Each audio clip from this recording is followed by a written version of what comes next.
సాయంత్రం అక్కడ పాస్టర్ గారితో కలిసి డ్రమ్ము, కంజీర, గ్యాస్ లైట్. ఆ పెద్ద ఆయన నడవలేకపోతున్నాడు. ఆయన దారి తప్పిపోయి బ్రహ్మాండమైన అడవి. అరిచేసరికి పూలి అరిసిందని ఈ పక్కన ఎలుగుబంట్లు గొరగొర గొరగొర గొరగొరలాడుతున్నాయి. శవాల్లా పడిపోయాం. వీళ్ళు ఏడుస్తున్నారు. సుమారు ఎన్ని సంఘాలు కట్టుంటారు అప్పుడు? ఇప్పుడు దగ్గర ఒక 50-60. మీరు పిల్లల్ని చూడడానికి తరచుగా రాకు. వాళ్ళు స్కూల్ టైంలో ఏ చెట్టు చాటున వాళ్ళు రిక్షాలు వెళ్తుంటే వాళ్ళ అమ్మ కాళ్ళ మధ్యలో బుర్ర పెట్టేసి శబ్దం రాకుండా ఏడిచేవాడు. నాకు ఆయన చూస్తే దుఃఖం వచ్చేసి పాప తట్టుకునేది. కానీ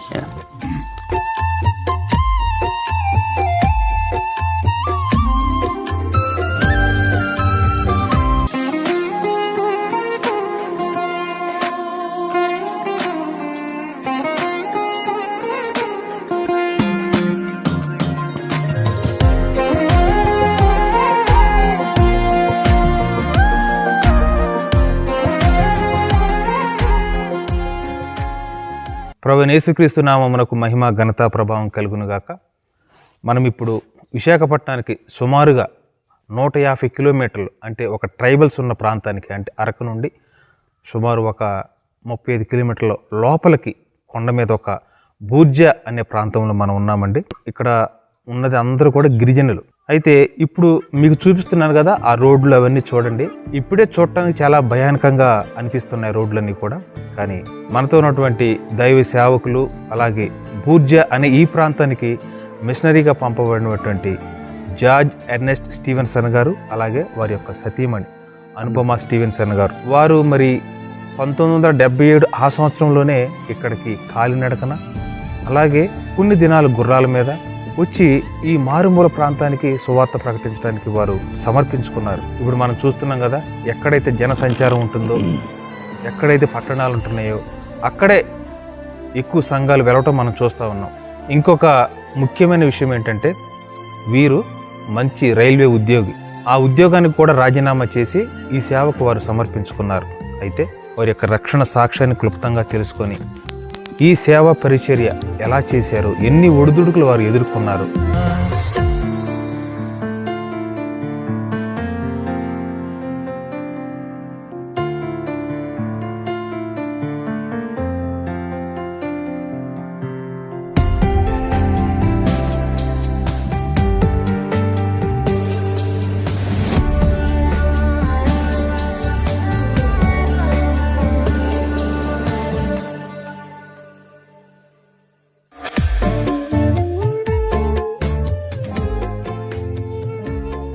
ఇతరత్ర విషయాలన్నీ కూడా వారిని అడిగి తెలుసుకుందాం. అయ్యా వందనాలు. అమ్మ వందనాలు. నాకు ఒక్కసారికి చాలా భయం వేసింది, అప్పులు డౌన్లు దిగుతూ ఉంటే. మరి మీరు ఆ కాలంలో, కరెంట్ లేని కాలంలో ఎలా వచ్చారో, ఇక్కడ సేవ ఎలా చేశారో, ఇక్కడ భాష కూడా నేర్చుకున్నారు మీరు, బూర్జా నేర్చుకొని వారికి పరిచర్య చేశారు. చాలా సంతోషం అండి. అయితే మొదట మీ రక్షణ సాక్ష్యం తెలిపి ఇక్కడ పరిచర్య రావడానికి కారణం చెప్పండి. నేను పుట్టుక క్రైస్తవుడిని. అందరూ నన్ను చాలా మంచోడు అనుకునేవారు. నేనేంటో నాకు తెలుసు. రాత్రి పడుకోవడానికి వచ్చేసరికి నాకు నిద్ర పట్టేది కాదు. ఇప్పుడు చచ్చిపోతే ఎక్కడికి వెళ్తాను. వాక్యం తెలుసు, అనుభవంలోకి రాలేదు. రాత్రి పడుకోవడానికి వచ్చేసరికి వేదన వేదన వేదన. అయితే అందరూ చాలా మంచోడు అనుకునేవారు. మా పాస్టర్ గారు కూడా, మా తల్లిదండ్రులు కూడా నన్ను చాలా మంచోడు అనుకునేవారు. అప్పుడు తర్జన భర్జన పడుతున్న దినాల్లో విశాఖపట్నానికి లోగోస్ అనే ఓడ వచ్చింది. అందులో ఆ ఓడ మీద పనిచేయడానికి వాలంటీర్స్ కావాలని పంపమని చర్చెస్కి మెసేజ్ వస్తే మా పాస్టర్ గారు మా ఇంటికి వచ్చారు. బాబు స్టీవెన్, నీరటోడు అక్కడ ఉండాలి బాబు అన్నారు. అని సంతోషంగా వెళ్ళాను. సుమారు ఒక 120 మంది వచ్చారు, అమ్మాయిలు అబ్బాయిలు. ఏటేటి ఎలా చేయాలని చెప్పారు. ఒక అప్లికేషన్ ఫామ్ ఇచ్చారు. పేరు, వయసు, డేట్ ఆఫ్ బ్యాప్టిజం. ఆఖరి ఒక ప్రశ్న ఉంది, right a few lines about your salvation experience అని. నీ రక్షణ అనుభవం గురించి కొన్ని మాటలు రాయమన్నారు. ఆ ప్రశ్న చూసేసరికి నా గుండెలో రాయి పడిపోయింది. నేను రక్షణ పొందానని రాయకపోతే అక్కడ నన్ను వాలంటీర్గా తీసుకోరు. ఆలోచించి సాతాన్ గారు చెప్తున్నాడు, రే ఎన్ని మీటింగ్లకు నువ్వు వెళ్ళలేదు, ఏదో ఒక మీటింగ్లో రక్షణ పొందానని రాయి, ఎవడు చూడొచ్చాడు. సరే ఆలోచించి నేను అక్బర్ హక్ గారి మీటింగ్లో ప్రభుని అంగీకరించాను. నా హృదయంలో గొప్ప సంతోషం ఉన్నది. I have great Joy in my heart అని రాశాను. లేనిదాన్ని ఉన్నదన్నట్టు చెప్పాను అనమాట. ఆ వాలంటీర్స్ ఇన్ఛార్జి అందరి దగ్గర తీసుకున్నాడు అప్లికేషన్లు. నేను వచ్చేసరికి come on tell me what is your experience అని అడిగాడు. ముఖంలో ముఖం పెట్టి లేదు, నోరు మాట్లాడలేదు, అలా ఉండిపోయాను. We don't want you here, నువ్వు మాకు అక్కర్లేదు అని ఖచ్చితంగా చెప్పాడు. అంతమందిలో మంది దిగిపోయానండి. ఇంటికి వచ్చేసాను. ఎందుకు ఈ అవమానం? ఒకే కారణం, ప్రభుని అంగీకరించకపోవడం. ఇక్కడే ఇంత అవమానం అయితే రేపు పొద్దున అక్కడికి వెళ్తేను మరి ఇంకా అది తట్టుకోలేవు అని చెప్పి ఆ రోజు రాత్రి పడక మీద మోకరించి నా పాపాలు ఒప్పుకొని పశ్చాత్తాపడి ఇక మీదటి ఈ జీవితం నాది కాదు నీది. హాయిగా పడుకున్నాను, భయం ఏం లేదు, ఆందోళన ఏం లేదు. నా జీవితం మారిపోయిందని మొత్తం. నా మాటలు, నా ప్రవర్తన, నా ఫ్రెండ్స్, నేనుండే స్థలాలు, నేను చేసే పనులు అన్నీ మారిపోయాయి. అదే టర్నింగ్ పాయింట్ నా జీవితానికి. అక్కడి నుండి అప్పర్ రూమ్ ప్రేయర్ ఫెలోషిప్తో కలిసి తరచుగా సువార్తకి వెళ్ళేవాళ్ళం. ఈ లోపున ఏం జరిగిందంటే మా అంకుల్ ఒక ఆయన మా కోటపడిలో చర్చి స్థాపించారు. మా ఇంటికి వచ్చారు. ఎరా బాబు ఏం చేస్తున్నావు అన్న. ఖాళీగా ఉన్నాను అంకుల్ అంటే, రే బాబు నేను ఒక హాస్టల్ పెడుతున్నాను, రారా నా దగ్గర ఉండు అన్నారు. సరే వస్తానన్నాను. అదండి నా సేవకు పునాది. ఓకే. అక్కడ పిల్లల్ని హాస్టల్కి పంపించేసిన తర్వాత మరి నాకు ఇంకేం పని లేదు, బైబిల్ చదువుకోవడం, ప్రార్థన చేయడం. సాయంత్రం అక్కడ పాస్టర్ గారితో కలిసి డ్రమ్ము, కంజీర, గ్యాస్ లైట్, పాటల పుస్తకాలు పట్టుకొని ఎక్కడికో ఒక దగ్గరికి, ఒక కళ్ళంలోనో, ఒక రోడ్డు పక్క, ఒక విలేజ్లోనో సువార్త ప్రతిరోజు. అలాగా కార్యానుకూలమైన మంచి సమయము నాకు సంప్రాప్తించి ఉన్నదని పౌలు గారు అంటారే, ఆ మాట నాకు అక్కడ నెరవేరింది. 73 ఫిబ్రవరిలో మేము రాజమండ్రి మీటింగ్స్కి వెళ్ళాం. అప్పుడు నాకు రైల్వేలో ఇంటర్వ్యూకి కాల్ వచ్చింది. అందరిని ఏవేవో ప్రశ్నలు అడుగుతున్నారు. అన్నీ ఎప్పుడో మర్చిపోయాం. ప్రభు నీ శత్రువైతే లేకపోతే వారలేదు, నేను నీ సేవ చేసుకుంటాను అన్నాను. నన్నేం అడగలేదండి ప్రశ్నలు. మీ డాడీ పని చేశారా? అవునన్నారు. ఎక్కడ చేశారు? ఖరగ్పూర్, కల్కట్టా, పలాస. మొత్తం మీద అపాయింట్మెంట్ ఆర్డర్ వచ్చి జాయిన్ అయిపోయాను. కొన్నాళ్ళు హాయిగా పనిచేశాను. కొన్నాళ్ళకి బరువుగా ఉంది హృదయం. ప్రభు రమ్మని పిలుస్తున్నాడు, నేను మొండిగేస్తాను. ఉద్యోగం మేము 7 అన్నదమ్ములు, 3 ఆడపిల్లలు, 7 తర్వాత 3 చెల్లెళ్ళు మాకు. నేను 5వ వాడిని. ఆర్థిక పరిస్థితులు అవసరం ఉంది. మా నాన్నగారు కూడా చనిపోయారు. అలా రాను బరువు ఎక్కువైపోయి అలా కాదు, అటు ఇటు తేల్చుకోవాలి. ప్రభువా నువ్వు నన్ను సేవకు ఏర్పాటు చేసుకుని ఉంటే ఎంతమందిలోనన్నా నీవు నన్ను పిలిచావని నేను చెప్పుకోగలిగి ఉండాలి. ఆ నిశ్చయత నాకు నేను నీ సేవకు వస్తానని ఫాస్టింగ్ ఉండి ప్రేయర్స్. 3వ రోజున దేవుడు మాట్లాడడం మొదలుపెట్టాడు. యెషయా గ్రంథం 41:9-10 వచనాలు. బూదిగంతముల కొనల నుండి పట్టుకొని పిలిచిన వాడా, నీవు నా దాసుడు అనియు, నేను నిన్ను ఉపేక్షింపక ఏర్పరచుకుంటున్నాని నేను నీతో చెప్పి ఉన్నాను. భయపడకము, నేను నీ దేవుడనై ఉన్నాను. దిగులు పడకము, నేను నిన్ను బలపరుతును. నీతి అను నా దక్షిణ హస్తముతో నిన్ను ఆదుకు. Call confirmed. ఈ నా సమర్పణ బట్టి నేను రాలేదు, కానీ దేవుని పిలుపుని బట్టి నేను వచ్చానని నేను ధైర్యంగా చెప్పుకోగలను. నేను ఎక్కడికి వెళ్ళాలని అడిగాను. అప్పుడు ద్వితీయోపదేశకాండం 11:11 నీవు నది దాటి స్వాధీనపరచుకుంటకు వెళ్ళుచున్న దేశము కొండలు లోయలు గల దేశం. అక్కడ ఎవరు ఉంటారని అడిగాను. నీవెరుగని జనులను నీవు పిలిచెదవు, నిన్నెరుగని జనుల ఎదుట యెహోవా నిన్ను మహిమపరచగా చూచి వారు నీ వద్దకు పరిగెత్తుకొని వస్తారు. సరే నన్ను ఎవరు పోషిస్తారని అడిగాను. ఇక మీదట పగలు వెలుగు చుట్టకాయ సూర్యుడు ప్రకాశింపడు, రాత్రి వెలుగు చుట్టకాయ చంద్రుడు ప్రకాశింపడు. నీ దేవుడనే యెహోవాయే నీకు నిత్యమైన వెలుగుగా ఉండును. నీ దుఃఖ దినములు సమాప్తములగను. మా అన్నలు చెప్పలేదు, మా అమ్మతో చెప్పలేదు, డైరెక్ట్గా రిజిగ్నేషన్ రాసేసి ఇచ్చేసాను. అప్పటికి మా అమ్మగారు హార్ట్ అటాక్తో హాస్పిటల్లో ఉన్నారు. మనోడు రాలేదని అడిగింది మా అమ్మ, మా వదిన గారిని అడిగితే ఇలాగ ఫాస్టింగ్ ప్రేయర్ ఉన్నది, చేస్తున్నాడు, సేవకి వెళ్తానంటున్నాడు అని అనగానే ఆవిడ భయపడ్డది. ఆలోచిస్తుందట, దేవుని ఏర్పాట కాదా అని ఆలోచిస్తుంటే మరుసటి రోజు ఉదయాన్న ప్రభు ఆమెతో మాట్లాడు, నీకు 10 మంది సంతానం ఇచ్చాను, ఒకరు నాకు రావాలి కదా. హాస్పిటల్ నుండి వచ్చాక థ్యాంక్స్ గివింగ్ మీటింగ్లో ఆవిడ సాక్ష్యం చెప్పారు. ఇంకా ఎవరు ఏం అడ్డు పెట్టలేదు. మళ్ళా కోటపడి వచ్చాను. అప్పుడు మా అంకుల్ ఈ కొండ ప్రాంతాల మధ్య భారం కలిగి ప్రార్థన చేస్తున్నారు. థియోఫిలస్ మహాంతి, టీకే మహాంతి గారు అని దేశమంతా తిరిగారు. ఆయన 75 yearsలో ఆయన కోటపడి వచ్చి ఎస్టాబ్లిష్ చేశాడు చర్చ్ 1969లో. అలాగే నాలాగే మరొక ఇద్దరు, ఒకరు కాజీపేట నుండి, ఒకరు హిందూపూర్ నుండి అదే టైంకి అక్కడికి చేరాం. మళ్ళీ ఒక 15 రోజులు ఫాస్టింగ్ ఉన్నాం నలుగురం. 1974 సంవత్సరం ఫిబ్రవరి 14వ తేదీన మేము అటు నుండి బయలుదేరి వచ్చామండి. ఆ నది దాటాలన్నమాట, ఇటు ఎంట్రన్స్కి నది దాటాలి. నది దాటి కొండలు ఎక్కు అటు నుండి వచ్చాం. ఇలా నడిచాం వరకు వారం రోజులు. అరకు వరకు వచ్చారా? అరకు వరకు. మళ్ళీ లోపల లూప్ లైన్స్ అన్ని చూసుకొని వారం రోజులు క్యాంపు. అక్కడ పినకోట అనే ఒక ఊరు ఉంది, అక్కడ చిన్న బస, ఒక రామకోవిలే మాకు బస. మాకు ఎవరు తెలిసిన వాళ్ళు లేరు. సామాన్లన్నీ ఒక చోర మూల పెట్టడం, చాప కప్పేయడం, వండుకొని తినేసి సువార్తకి వెళ్ళడం, మళ్ళీ రావడం. ఒకరు నీళ్ళు, ఒకరు కర్రలు, ఒకరు లైట్, ఒకరు వంట. రోజుకొకరు ఉపవాసం, ప్రార్థనకి వెళ్ళిపోవాలి డే టైం. చాలా అద్భుతాలు, స్వస్థతలు. అలాగా సువార్త. అక్కడ ఒక సంత ఉండేది, గుజ్జిరి అనే ఆ ప్రాంతంలో సంత ఉంటే ఒక శనివారం జరుగుతుంది. అక్కడికి వచ్చి సువార్త చేస్తున్నాం. ఒక పెద్ద కొండ ఇలా కనబడుతుంది ఎదురుగా, దగ్గరగానే. మీదే ఊరు అన్నాను. ఏంగడా అన్నాడు. ఎంత దూరం? అదిగో ఆ గొప్ప పైనే అన్నాడు. సరే సోమవారం వస్తామన్నాం. సోమవారం బయలుదేరాం. ఉదయం 7 గంటలకి గంజన్నాలు, కరపత్రాలు, గ్యాస్ లైట్ ఇలాంటి ముఖ్యమైనవి పట్టుకొని ఉదయం 7 గంటలకి బయలుదేరాం. 8 అయిపోయింది, 9 అయిపోయింది, 10 అయిపోయింది, 11 అయిపోయింది. ఆ కొండ అలాగే ఉంది, కానీ మేము నడుస్తూనే ఉన్నాం. ఆ కొండ అలాగే ఉంది. అక్కడ 12 అయిపోయింది, 1 గంట అయిపోయింది. మధ్యలో భోజనం చేసాము, గంజన్నాలు తినేసి కొంత దాచుకున్నాం. రాత్రికి మళ్ళా నడుస్తున్నాం. ఆ పెద్ద ఆయన నడవలేకపోతున్నాడు. ఆయన దారి తప్పిపోయి బ్రహ్మాండమైన అడవి. కొంచెం అటు వెళ్తే ఆ కొండ కనబడుతుంది, ఆ పెద్ద కొండ అడవి అన్నమాట. దారి తప్పిపోయి అడవిలోకి వెళ్ళిపోయాం. యాంగడాకి దారేటో అని అరిసాను గట్టిగా. అరిసేసరికి పులి అరిసిందండి. మా నలుగురం అలా ఉండిపోయాం. పులి అరిసిందా? అలా ఉండిపోయామంట. అసలే దారి తప్పాం. అందులో పులి ఒకటి గాండ్రించింది.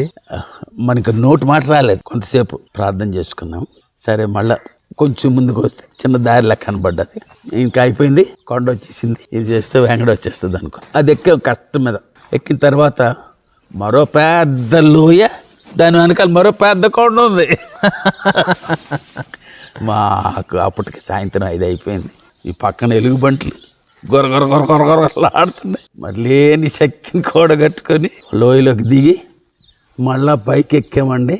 దూరాన మిడుకు అని లైటింగ్ కనపడుతుంది, దీపాలు, బుడ్డి దీపాలు. అమ్మ ధైర్యం వచ్చింది. ఫర్రమని దిగేసామండి. కొండ దిగుని చిన్న ఏరులాగా ఉంది. అక్కడే మిగిలిన గంజన్నాలు తినేసి ఊరికి వచ్చాం. ముఠాదారింటికి వచ్చాం. అప్పుడు ముఠాదారులు ఉండేవారు. ముఠాదారింటికి వచ్చాం. శవాల్లా పడిపోయాం ఆ వరండాలో. పొద్దున్న ఎప్పుడో 5 గంటలకు స్టార్ట్ అయ్యారు. 7 గంటలకు స్టార్ట్ అయ్యాం. 7:30కి దిగాం ఈ ఊరికి. శవాల్లా పడిపోయాం. ఎవరికి సువార్త చెప్పడానికి శక్తి లేదు. కొంతసేపు నిద్రపోయిన తర్వాత నువ్వు చెప్పండి సువార్త ఓపిక లేదు. రండి ప్రార్థన చేద్దామన్నాను. ప్రార్థన చేస్తాను. ఆకాశం మీద నుండి పెద్ద బంగారు పళ్ళం, దాని మీద యోహాను 3:16 అని ఉంది. ఓకే. అలాగే దిగిందండి మా మీద. ఎక్కడ లేని బలం వచ్చింది. లేచి నిలబడ్డానండి.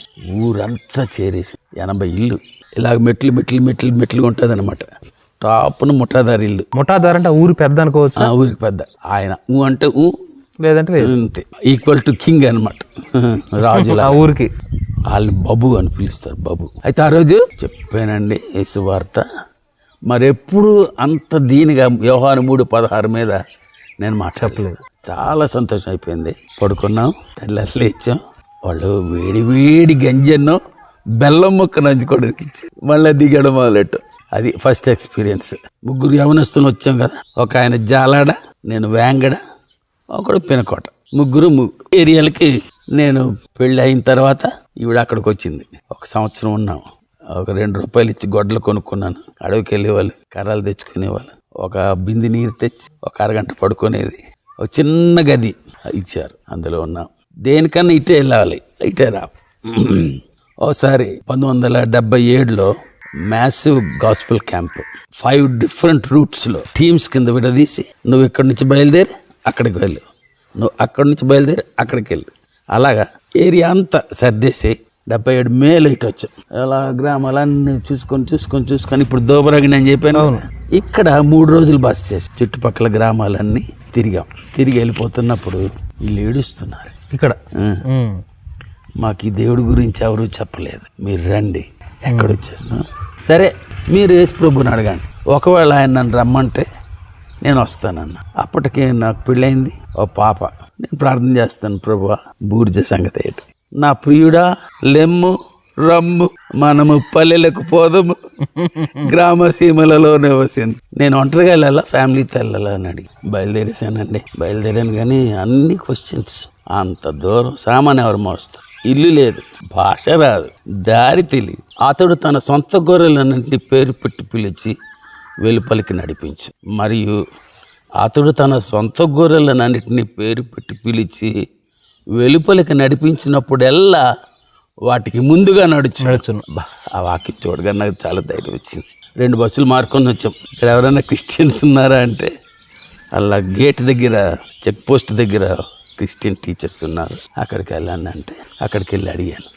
ఇలా మేము సేవ చేయడానికి వచ్చాము, మా సామాన్లు మీ దగ్గర ఉంచండి, మేము మనుషులు పంపుతామంటే ముఖ్యమైనవి తీసుకొని బయలుదేరేసాం. మళ్ళా నడక.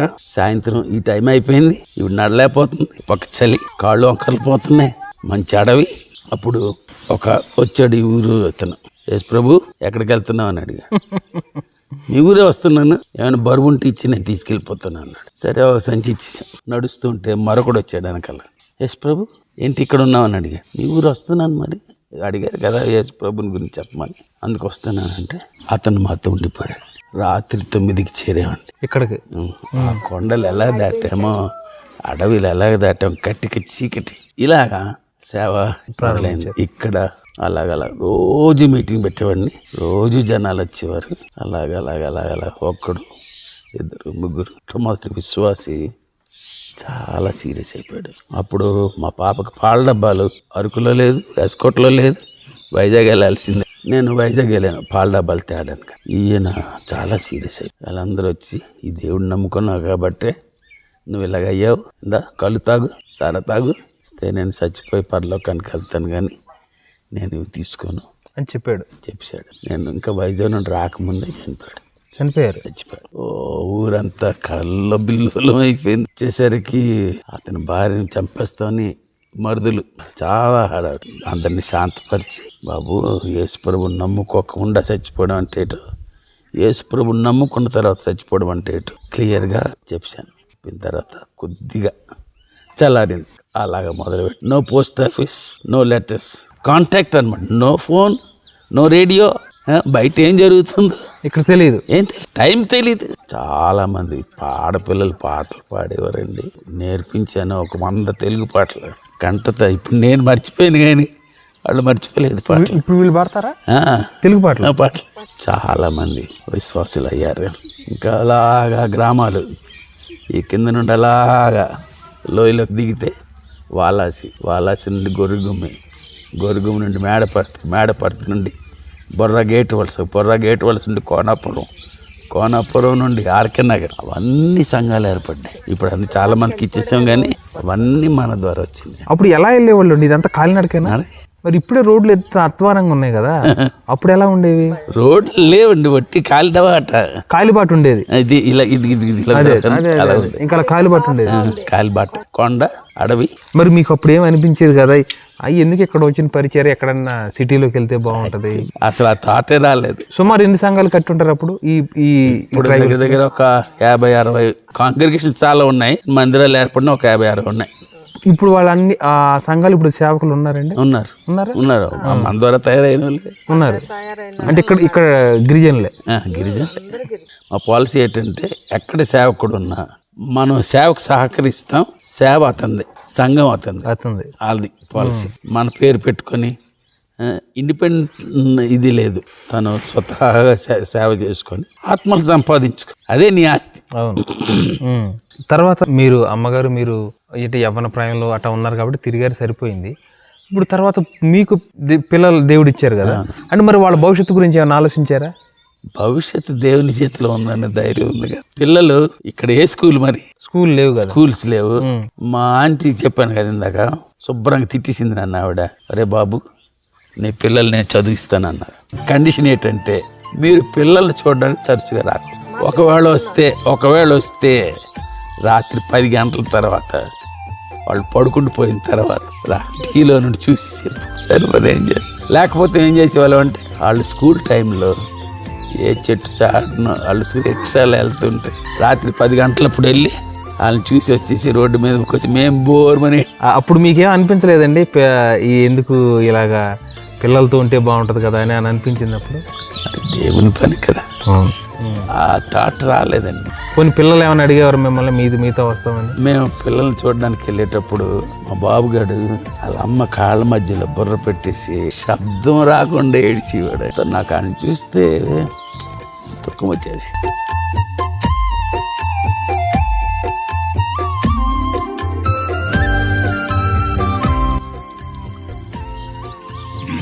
పాప తట్టుకునేది కానీ వాడు తట్టుకోలేదు. చాలా చక్కగా చూశారు మా ఆంటీ అంకుల్, చాలా ప్రేమగా చూశారు. మీరు మీ అనుభవాలు చెప్పండి, పిల్లల గురించి ఈ అనుభవాలు చెప్పండి. నేను మంచి క్రైస్తవ కుటుంబంలో, దైవ సేవకుల కుటుంబంలో పుట్టానండి.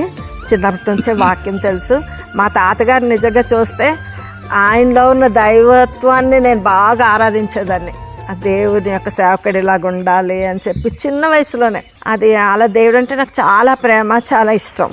అలాగా ఈ దేవుని దగ్గర నేను ప్రతిరోజు వాక్యంలోను ప్రార్థనలోను బాగా ఎదిగానండి. 72 మే 5వ తారీఖు నేను ఇది ప్రభువుని నేను రక్షకునిగా అంగీకరించి ఆ దినము ప్రభు చేతికి నన్ను నేను అప్పగించుకున్నాను. ఏదైనా మీ చిత్తం నా జీవితంలో జరగాలి కానీ వేరే జరగడానికి వీల్లేదు ప్రభు అని ప్రభు దగ్గర ఆ దినము నేను పూర్తిగా నన్ను నేను సమర్పించుకున్నాను. మరి మాకు సంబంధం సెటిల్ అయింది.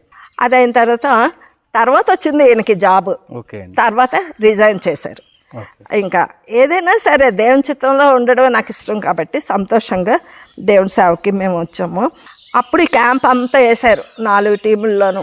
అప్పుడు ఆ టైంలో కరెక్ట్గా 1 వారం రోజులు నేను ఉపవాసం ఉండి ప్రార్థన చేసుకుంటున్నాను. చాలా కష్టమైన సేవ, అది ఎలాంటి సేవ నాకు తెలిసి, కొండలు లోయలు ఇవన్నీ చిన్నప్పటి నుంచి సేవలో తిరుగుతున్నదాన్ని కాబట్టి.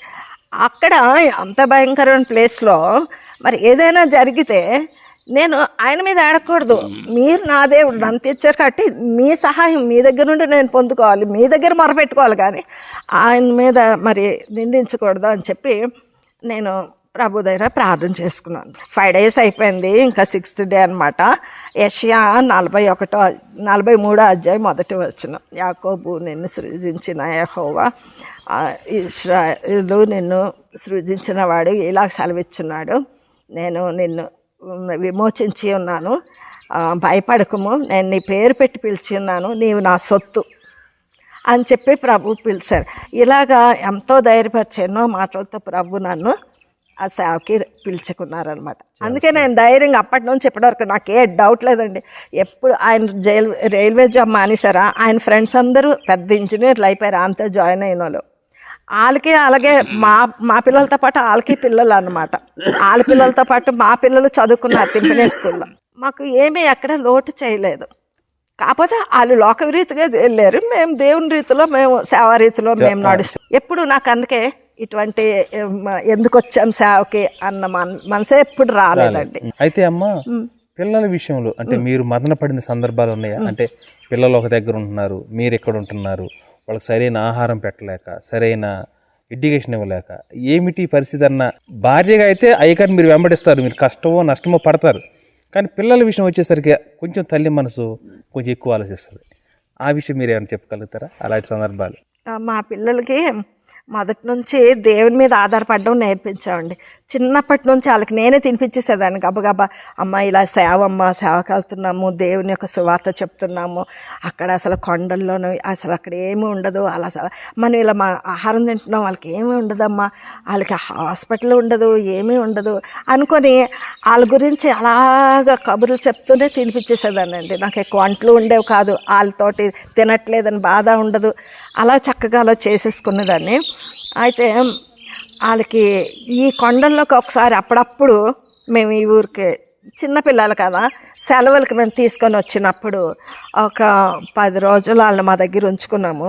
వచ్చిన దగ్గర నుంచి ఉదయం మధ్యాహ్నం రాత్రి కూడా గంజన్నమే తినిపించాల్సి వచ్చింది.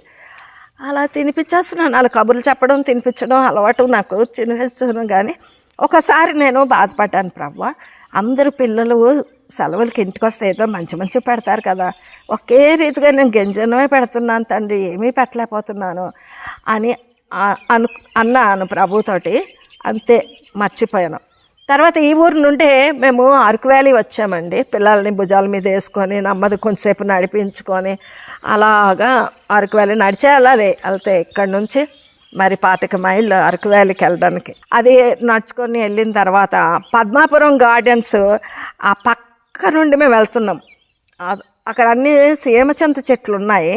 ఆ పక్క నుండి వెళ్తుంటే నా కళ్ళ ముందు సేమ్ చింతపండు చక్కగా పండిన కాయలు, సేమ్ చింతకాయలు పడి, అబ్బాయి అంత సంతోషంతో గబా వాటిని తీసి పిల్లలకి చూపించి, నానా ఇది ఎంత మంచి ఫ్రూట్స్ జీసస్ మన కోసం ఇచ్చారు రండి అనుకొని వాళ్ళకి అక్కడ ఒలిసి వాళ్ళకి తినిపించి అది పెట్టినప్పుడు వాళ్ళు కూడా అనుకున్నట్టు ఆశ్చర్యంగా ఆలు తినడం. దేవుడు నాకు ఆ రీతిగా నాకు సహాయం చేశారని, నా ఆశ తీర్చారని నేను దేవుని చాలా స్తుతించానండి. Praise the lord. అమ్మ వందనాలు. వందనాలు.